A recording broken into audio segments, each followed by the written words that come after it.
Bueno, buenas tardes. El día vamos a ir con las clases de tercer año y vamos a hablar un poco de daño coclear por sobreestimulación acústica, del trauma acústico agudo y crónico y enfermedades producidas por ruido.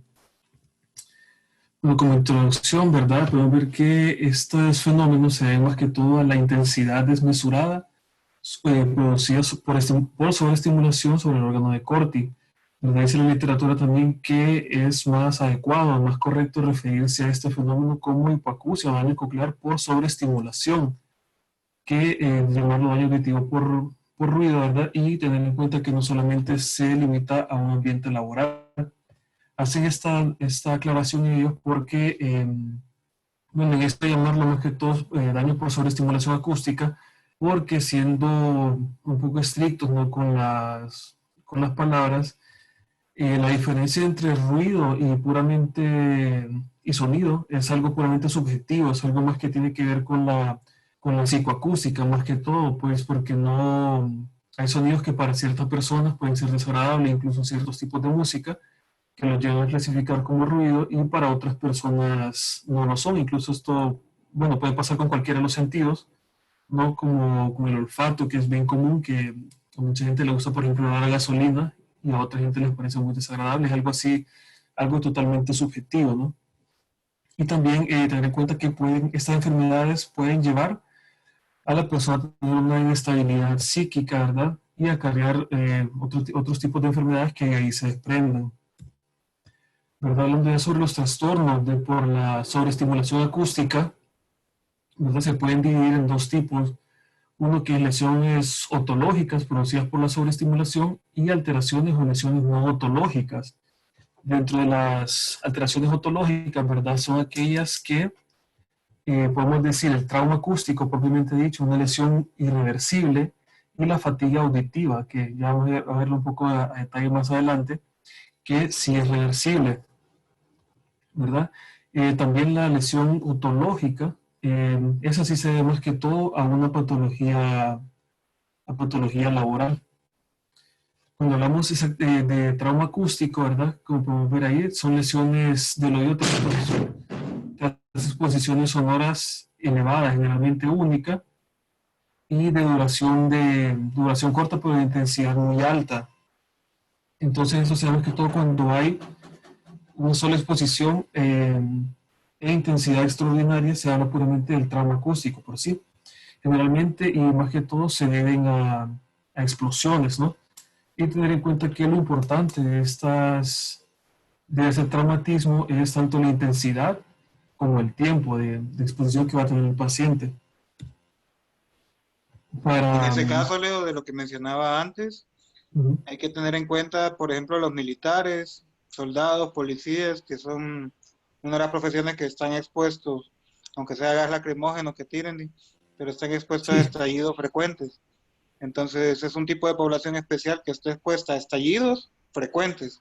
Es cuando tengan un policía o un militar, tengan en cuenta que pues es una posibilidad que hay que tomar en consideración. ¿Ok? sí.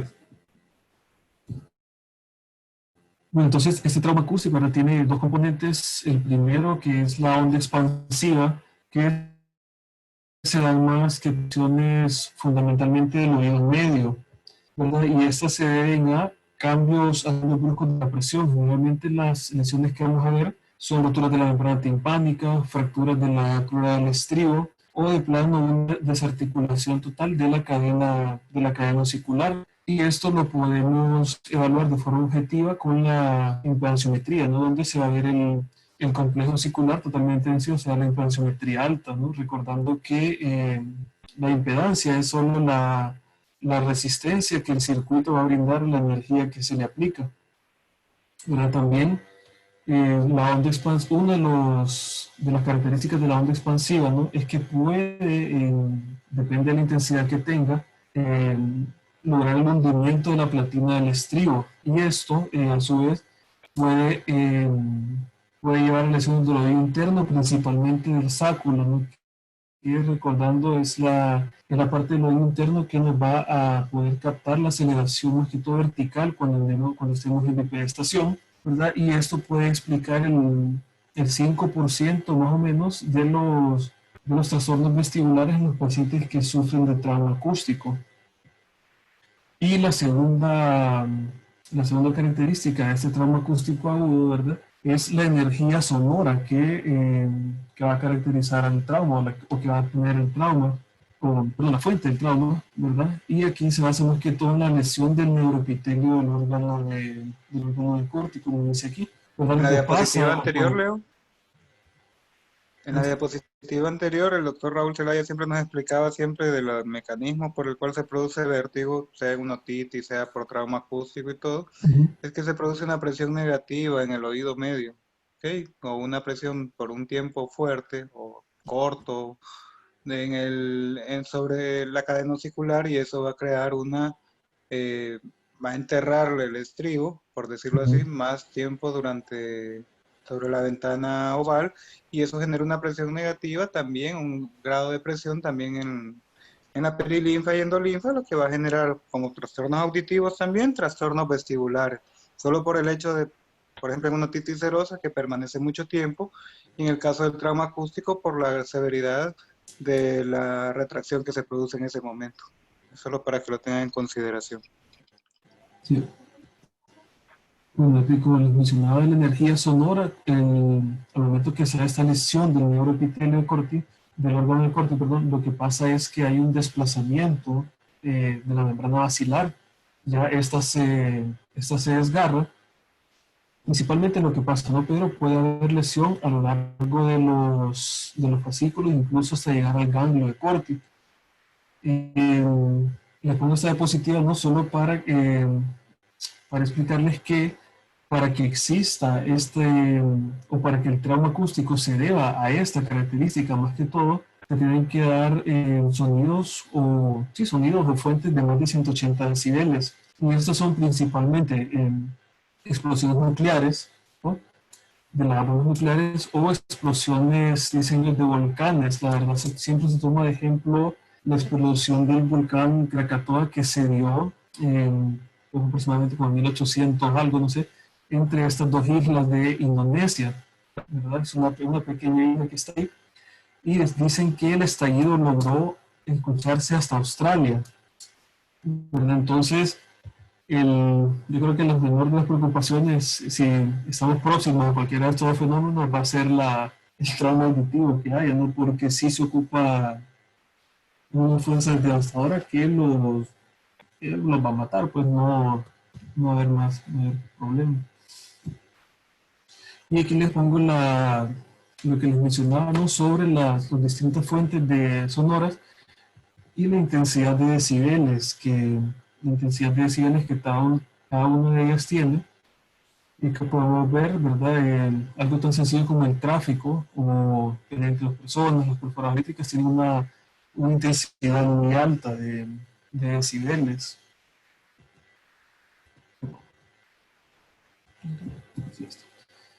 Entonces, uno sobre la clínica, ¿verdad? Que va a tener el paciente con trauma acústico agudo, perdón, hipoacusia, instauración brusca y grave, ¿verdad? Que se puede medir, o sea, discreta, media o intensa, dependiendo de las frecuencias que se vean afectadas. La discreta solamente en la frecuencia de los 4000, la media y un deterioro entre 2000 y 1000, y la severa, pues en todas las frecuencias. ¿No? También se presenta tinnitus, otorragia, otorrinolaringología y alteraciones vestibulares dependiendo de la intensidad del trauma.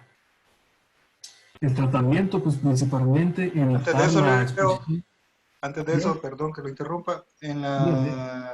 en la audiometría hay una rama diferente de la otorrinolaringología y de la audiología, que es la audiometría, los audioprotecistas ocupacionales. No sé si han visto a alguien que tiene ese título, son médicos a veces o personal de salud que se dedican a hacer solo pruebas de audiometría para empresas o áreas laborales, para salud ocupacional.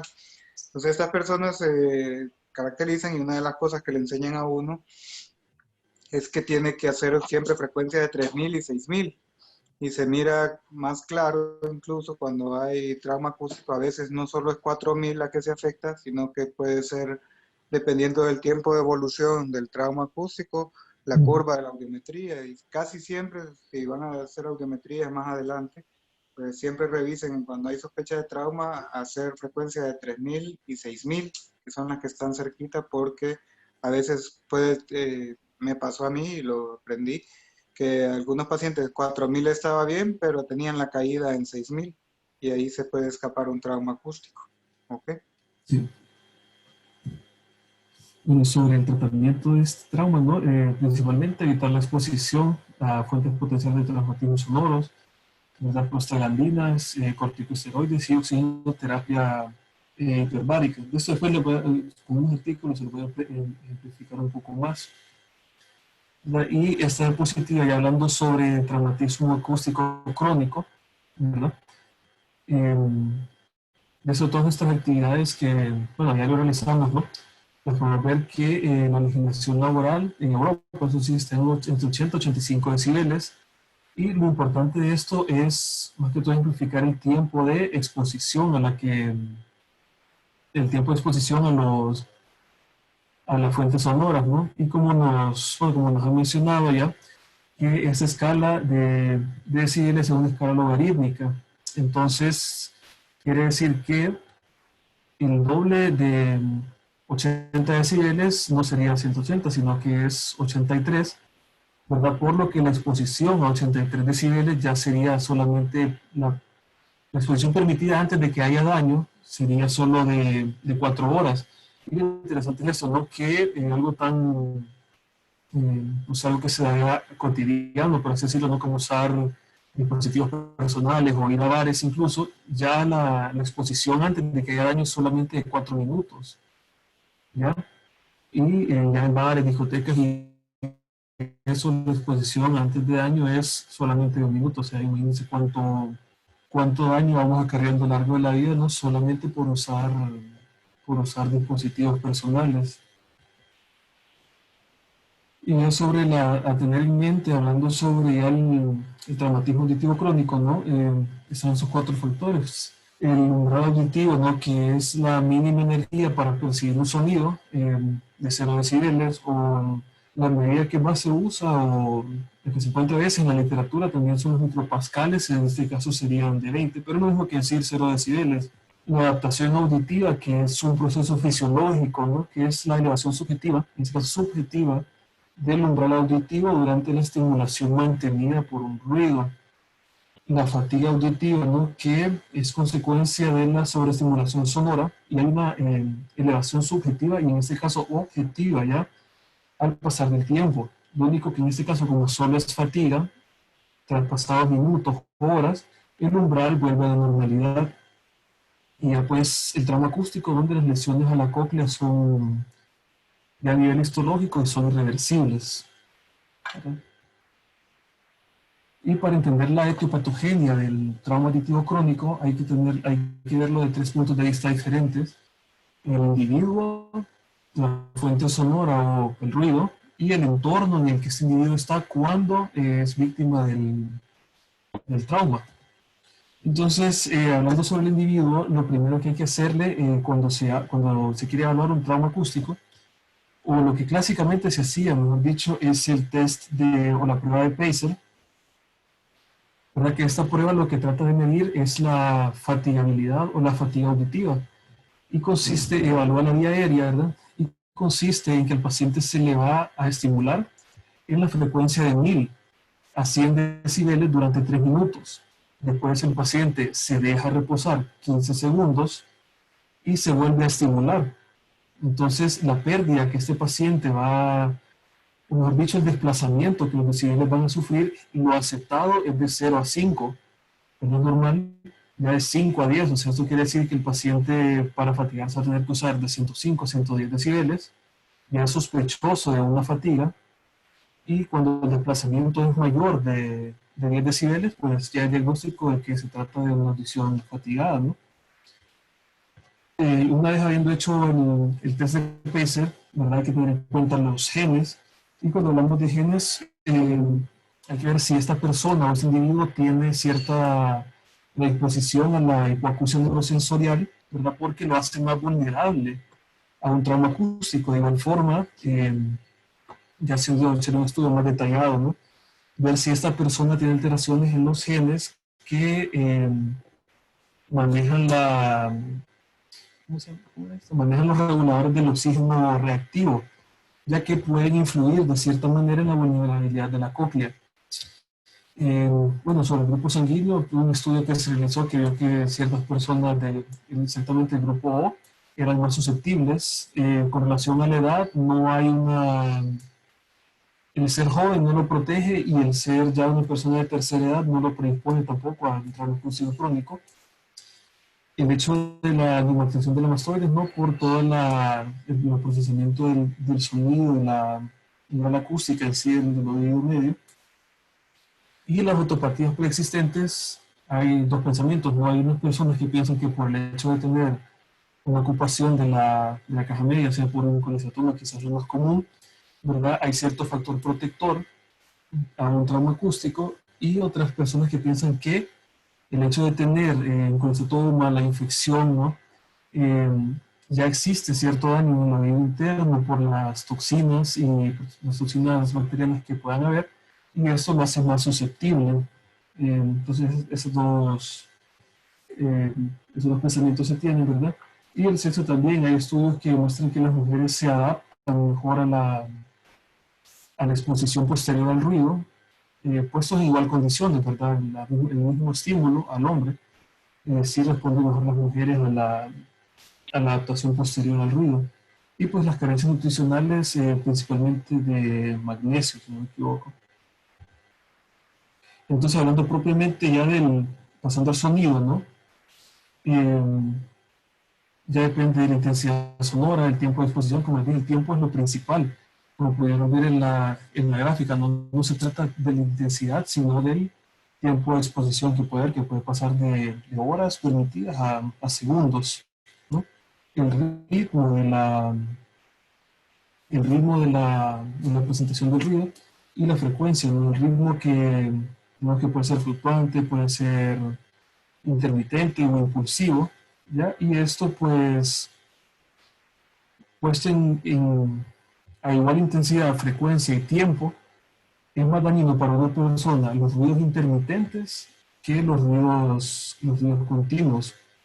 Y generalmente la frecuencia que va a tener un ruido que va a afectar son las frecuencias entre 2000 y 3000, ¿verdad? Y hablándoles sobre el entorno, ¿verdad? Se menciona que obviamente aquellos entornos que pueden reflejar o que tiendan a absorber menos el sonido van a ser más dañinos, pues contrario a una cabina de grabación, por ejemplo, que lo que hacen es absorber el sonido y disipar la energía sonora en este caso, ¿verdad? Entonces, ya hablando sobre la fisiopatología del trauma en sí, ¿verdad? Siempre hay que tener en mente pues, que el sonido es algo necesario, no es que nos van a andar escondiendo de no recibir ningún tipo de estimulación sonora, ¿verdad? Y bueno, la fisiopatología se basa en eso, que al momento del trauma acústico hay un incremento del metabolismo oxidativo, ¿verdad?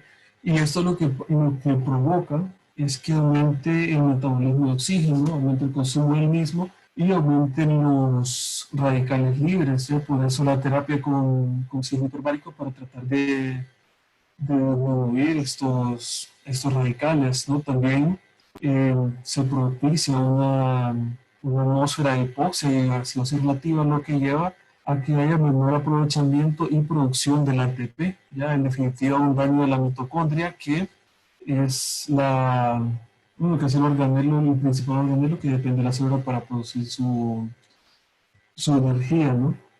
También lo que mencionó el doctor, uno de los cambios iónicos que hay en el líquido laberíntico, donde se mira que hay disminución del potasio, ¿no? Como sabemos, la endoninfa en este caso tiene un líquido rico en potasio, pobre en sodio, y se alteran estos electrolitos al existir el trauma acústico, ¿no? Lo que explica en parte tanto la hipoacusia, ¿no? Como los trastornos vestibulares que puedan haber, o parte de los trastornos vestibulares que puedan haber, la alteración del umbral auditivo y aparición de acúfenos y la alteración vascular. Y en este caso, pues, se dice que posterior a las 2 horas ya existe la vasoconstricción de las arteriolas espirales, las cuales una vez ya se consiguieron, ya no vuelven a la normalidad, ¿no? Por más vasodilatador y medicamentos para la circulación, microcirculación y todo eso, pues dañan ya, la verdad que no hay vuelta atrás. Hablando sobre la anatomía patológica, bueno, aquí un corte, ¿no? del órgano de Corti, a la redundancia. Y primero, bueno, como decía, primero desaparecen las células ciliadas externas, luego las células internas, seguido por las células de sostén, las fibras nerviosas y por último el ganglio de Corti. Y posterior la degeneración neuronal. La verdad busqué por qué primero se dañan las células ciliadas externas y no encontré una explicación tan convincente. Pero hay gente que dice que es porque por las conexiones nerviosas que tienen, cuando las células ciliadas solo tienen una, y las células ciliadas internas tienen tres cada célula. Entonces podría venir por ahí el daño, pero no hay no presentan una teoría muy convincente de por qué el daño de las células ciliadas externas primero. Y pues la degeneración neuronal, que se da principalmente por la toxicidad del glutamato, ¿verdad? En sus fibras aferentes, básicamente, o por la entrada de calcio, ¿no? Y eso explica también por qué hay terapias que se basan en los inhibidores de calcio, ¿ya? Para tratar de frenar esa entrada de calcio a la célula por medio del glutamato. Eso es otro corte del órgano de Corti. Y pues la clínica no es una enfermedad casi solamente profesional, presenta síntomas psíquicos, síntomas patológicos, ¿no? En los psíquicos que las personas se vuelven irritables, agresivos, claro, porque me escuchan, ¿no? En los patológicos, principalmente el acúfeno y la sensación de hipoacusia, que si es solamente fatiga, pueden recobrarse con minutos o horas. Y lo preocupante ya de esta hipoacusia es cuando comienza a incluir las frecuencias conversacionales, donde se empieza a perder la discriminación del habla. Ahí es cuando ya la gente más tiende a notar que sí tiene un problema de audición, ¿verdad? Y también obviamente que más que la discriminación verbal, el pronóstico es la presencia de los acúfenos, que tan intensos sean. Sí, también no explican mucho por qué, pero sí ponían bastante énfasis en que la presencia de los acúfenos es muy importante. Bueno, aquí una serie de audiogramas, ¿no? Para ver los tipos de pérdida. El primero, que es el más clásico, ¿no? Esa muesca en la frecuencia de los 4000, generalmente de 25, 30, 35 decibeles, que se dice que es una pérdida moderada. Ya una pérdida mayor cuando abarca ya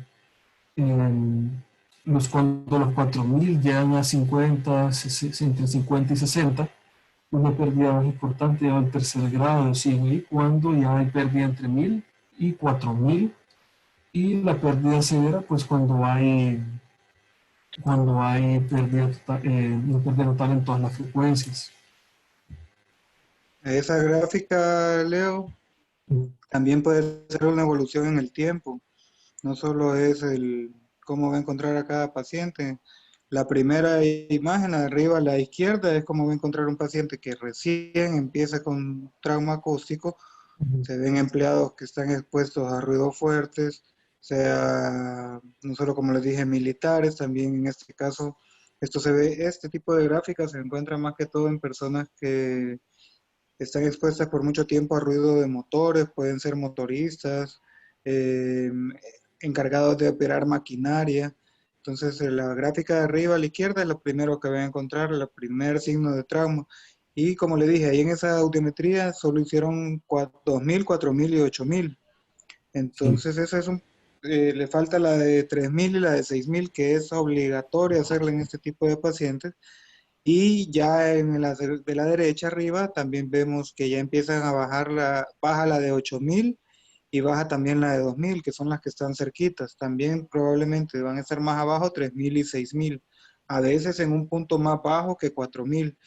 Ya la gráfica de abajo a la izquierda ya muestra un paciente que empieza a afectar las frecuencias conversacionales, como decía usted, ya empieza a bajar 1000, ya empieza a bajar 2000, los agudos ya se vinieron hasta abajo y ya el paciente que está ahí de último a la derecha abajo, ese ya es un paciente que lleva al menos unos más de 2 años probablemente expuesto, Bueno, sí. más de 85 decibeles por más de 8 horas sin descanso al día, eh, entonces esos ya son los pacientes que probablemente a veces más de 5 años, pero sí, lo primero que encuentra usualmente después de un año de jornadas laborales así extenuantes, va a encontrar en el primer año o en los primeros meses esa gráfica de arriba, luego al año puede encontrar la otra, 2, 3, de 2 a 5 años quizás esa, dependiendo de la intensidad, y lo que he visto yo es que esa última gráfica ya se ve en los crónicos, que ya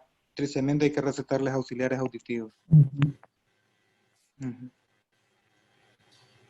Bueno, y el tratamiento ya en este caso, ¿no? Hay que tener en cuenta que ya cuando se han producido las lesiones cocleares por sobreestimulación no tienen tratamiento médico, ya como el doctor, no hay que pensar en prótesis o en implantes.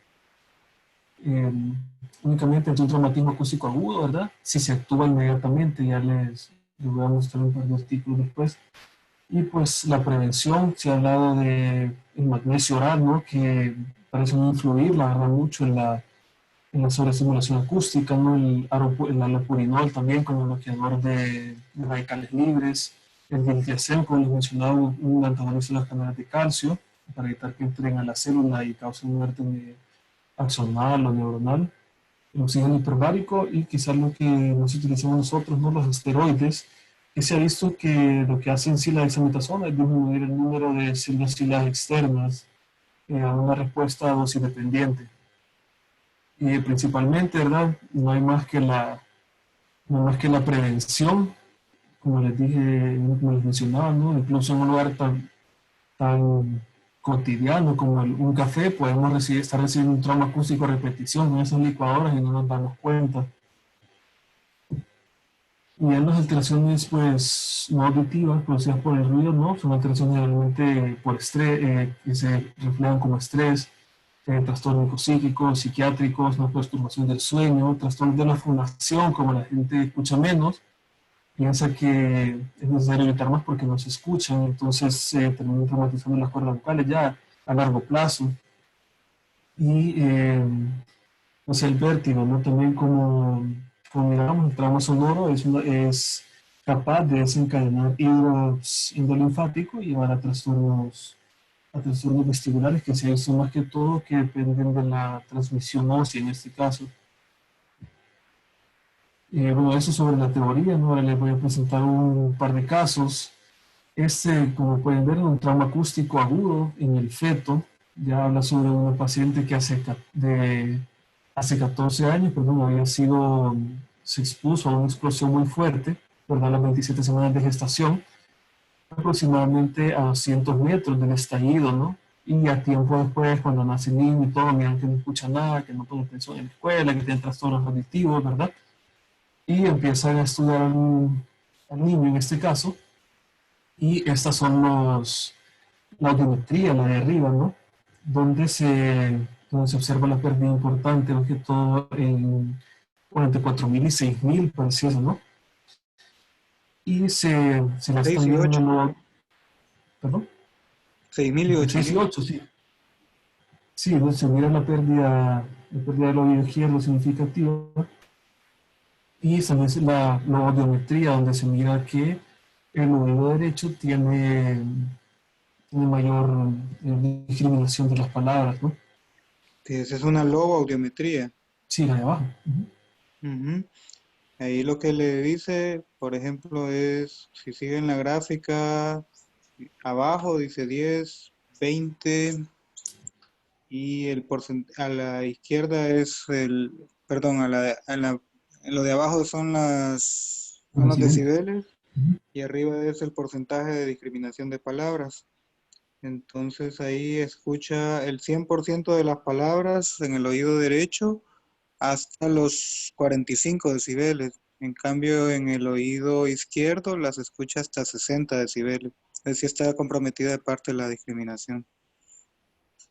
Sí, y esto pues solo para tener en mente que la función auditiva pues comienza, si hay los estudios, comienza a los 5 meses de gestación y hay también los mismos estudios nos revelan que ya estimulaciones de 60 a 80 decibeles pueden, a repetición, pueden causar un daño en la audición del feto, el producto, como le dicen. ¿Verdad? ¿Cuál sería?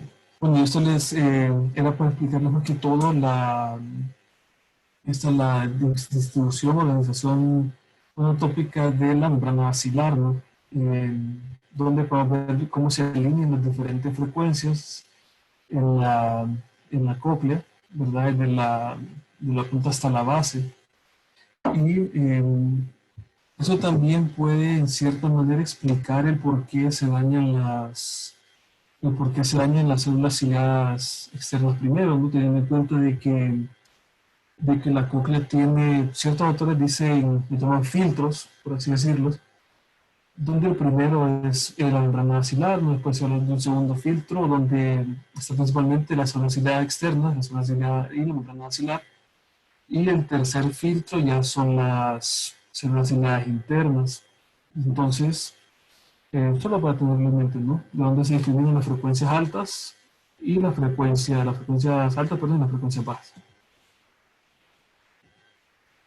Y este estudio, ¿no? Que habla sobre audiometría de alta frecuencia, ¿verdad? Utilidad en el diagnóstico audiológico en hipoacusia inducida por ruido. Este es un estudio que se hizo en Cuba a 80 jóvenes, ¿verdad? Sometidos a una audiometría liminar o audiometría tonal, la que siempre hacemos, y una audiometría de altas frecuencias, ¿no?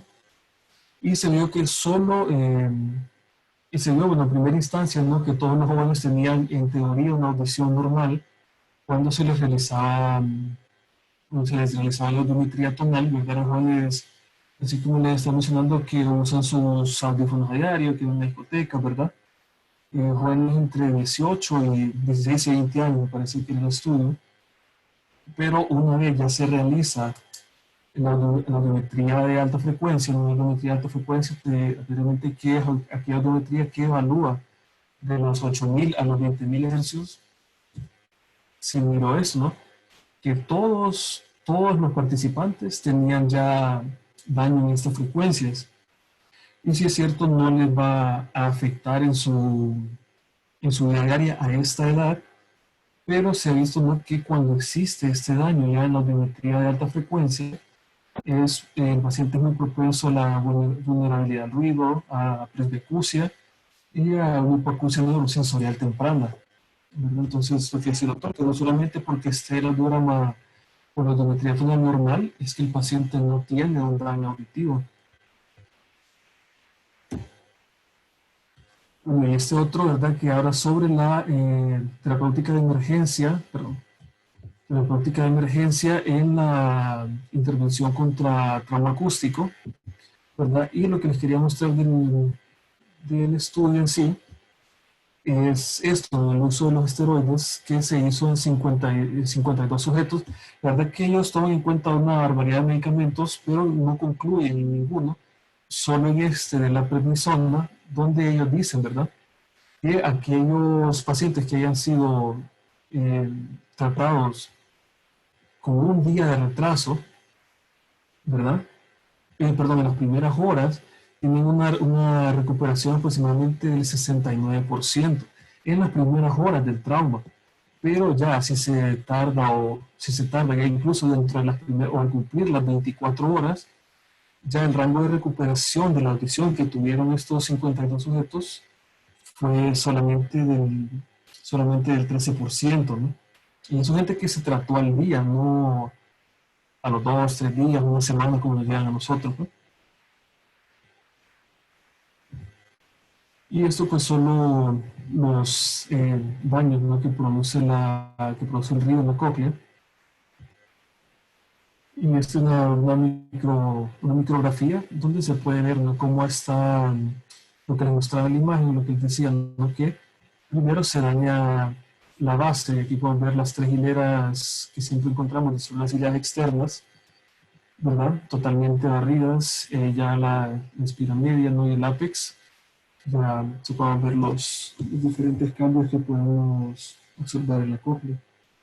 ¿Verdad? En este estudio también ellos hablan de N-acetilcisteína, magnesio, de vitamina B12, de prednisona, y la verdad concluyen que, o sea, si uno quiere darlos, los puede dar, pero en ninguno de estos medicamentos ellos vieron una respuesta de más del 10% de los pacientes, pues son 52, solo que 5 respondió positivamente, más que todo a los vasodilatadores y a la vitamina B12. Y en este otro estudio, que se hizo, ese sí son ratones, no humanos, ¿verdad? Que se mira la afectación que tienen los receptores de glucocorticoides y corticosterona en el suero posterior a haber sido sometidos a trauma acústico, ¿no? Y la respuesta que tiene el tiempo y cómo se pone la dexametasona. Entonces ellos lo que hicieron fue ponerle a los ratones estos, medirles antes de poner la dexametasona, en este caso, después de poner la dexametasona, y hubieron cierto grupo que se los pusieron previo a la estimulación y después de la estimulación. Entonces, esta es una micrografía igual parecida a la otra, ¿verdad? Donde se puede ver el daño que tienen las células ciliadas externas, más que todo, ante el ruido, y la supervivencia que tuvieron, ¿verdad? Este TTS quiere decir ¿cómo era? Estimulación temporal o daño temporal, y cuando ya hay una estimulación o daño permanente. Pero, o daño permanente, como pueden ver, o sea, la mayoría de las células ciliadas de la base, cuando hay un daño permanente, se barren totalmente, pues. Bueno, eso solo para ponerles en perspectiva, ¿no? Esta es todos los receptores de glucocorticoides que se encuentran en el oído medio. Totalmente, lo podemos ver por todos lados, ¿no? Desde el nervio, la estrella vascular y por todos lados, en la célula ciliada, acá en este lado, ¿verdad? Y lo interesante de ese estudio es que vieron que el ruido disminuye disminuye el ARN mensajero de los receptores de glucocorticoides, ¿ya?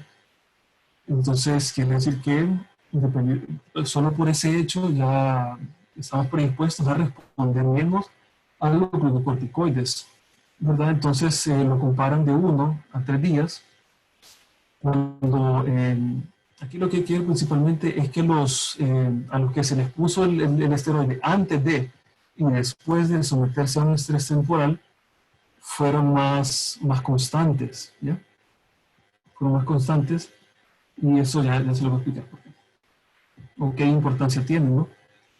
Este autor de gráficos es solo todos las citoquinas inflamatorias, ¿no? Que continúan dañando el oído, aún sea temporal o permanente, a las diferentes frecuencias. Pero si se fijan, siempre, ¿no?, los que se mantienen más estables son aquellos que recibieron el esteroide antes de y después del trauma. Y esta muestra, ¿no?, las concentraciones de corticosterona en sangre que tuvieron los sujetos al estudio. No siempre, igual, lo más constante es aquellos que recibieron antes y después. Entonces,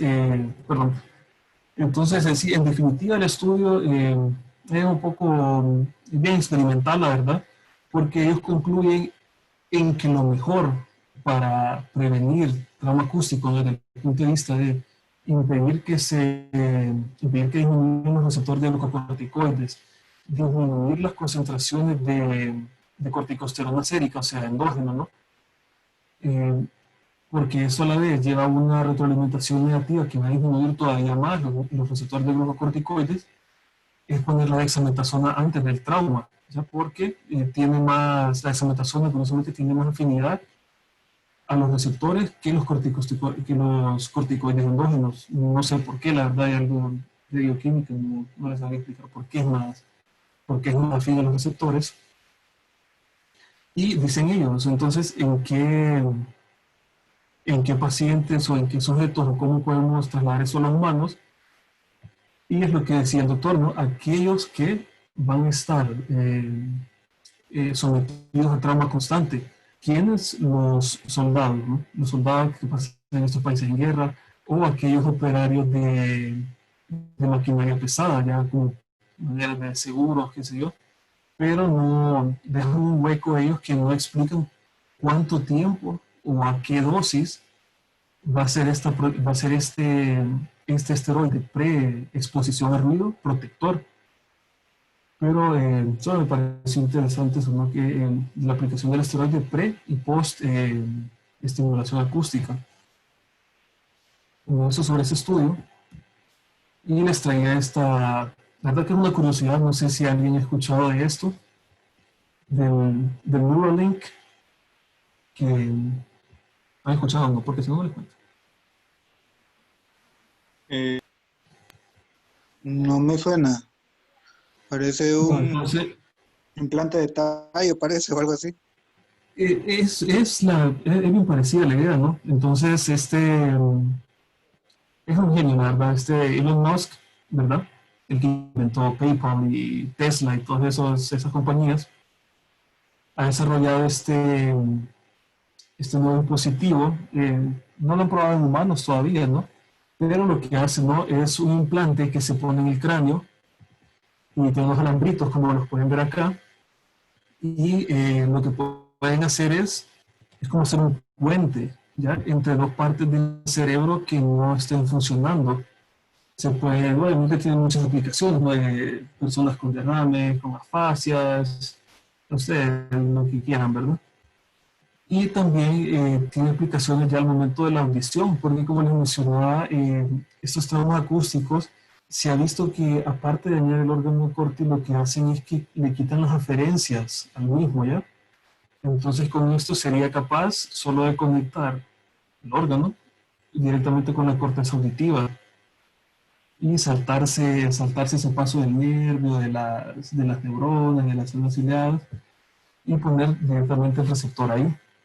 Entonces tiene otras utilidades, pues también dicen que va a poder guardar memorias y música, y no sé, un montón de cosas ahí. Es novedoso, no lo han probado en humanos todavía.